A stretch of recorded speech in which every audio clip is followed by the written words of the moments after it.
Hi. Hi everyone. Welcome back to part 4 of Matilda. As you can see, we're sat outside making the most of the sunshine in our garden. And we're up to page 22. Enjoy.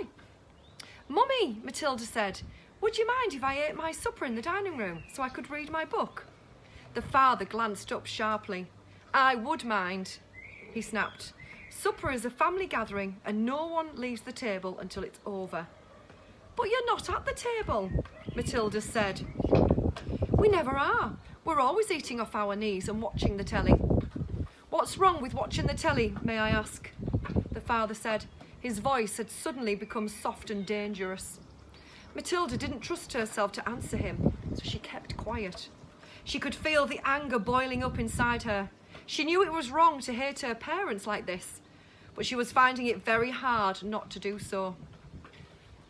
All the reading she had ever done had given her a view of life that they had never seen. If only they would read a little Dickens or Kipling, they would soon discover that there was more to life than cheating people and watching television. Another thing, she resented being told constantly that she was ignorant and stupid when she knew she wasn't. The anger inside her went on boiling and boiling, and as she lay in bed that night, she made a decision.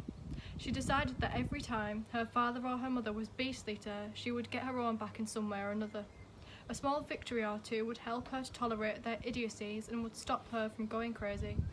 You must remember that she was still hardly 5 years old, and it was not easy for somebody as small as that to score points against an all-powerful grown-up. Even so, she was determined to have a go. Her father, after what had happened in front of the telly that evening, was first on her list. Okay, that ends chapter 2, so we're on to chapter 3, and it's called The Hat and the Superglue. The following morning, just before the father left for his beastly second-hand car garage, Matilda slipped into the cloakroom and got hold of a hat he wore each day to work. She had to stand on her toes and reach up as high as she could with a walking stick in order to hook the hat off the peg.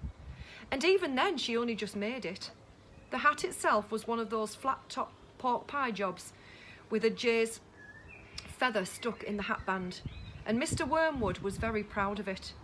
He thought it gave him a rakish, daring look, especially when he wore it at an angle with his loud checkered jacket and green tie. Matilda, holding the hat in one hand and a thin tube of superglue in the other, proceeded to squeeze a line of glue very neatly all around the inside of the rim of the hat. Then she carefully hooked the hat back onto the peg with the walking stick. She timed this operation very carefully, applying the glue just as her father was getting up from the breakfast table.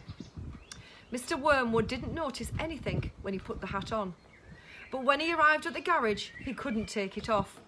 Super glue is very powerful stuff, so powerful it will take your skin off if you pull too hard.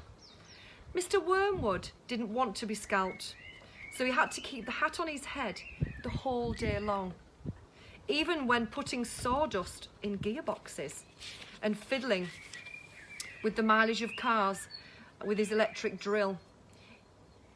In an effort to save face, he adopted a casual attitude, hoping that his staff would think that he actually meant to keep his hat on all day long just for the heck of it, like gangsters do in the films. When he got home that evening, he still couldn't get the hat off. Don't be silly, his wife said. Come here, I'll take it off for you. She gave the hat a sharp yank. Mr. Wormwood let out a yell that rattled the window panes. Ow! He screamed. Don't do that, let go. You'll take half the skin off my forehead. Matilda, nestling in her usual chair, was watching this performance over the rim of her book with some interest. What's the matter, Daddy? She said. Has your head suddenly swollen or something? Right, we'll have to leave it there. Okay, goodbye, children. Bye. Bye.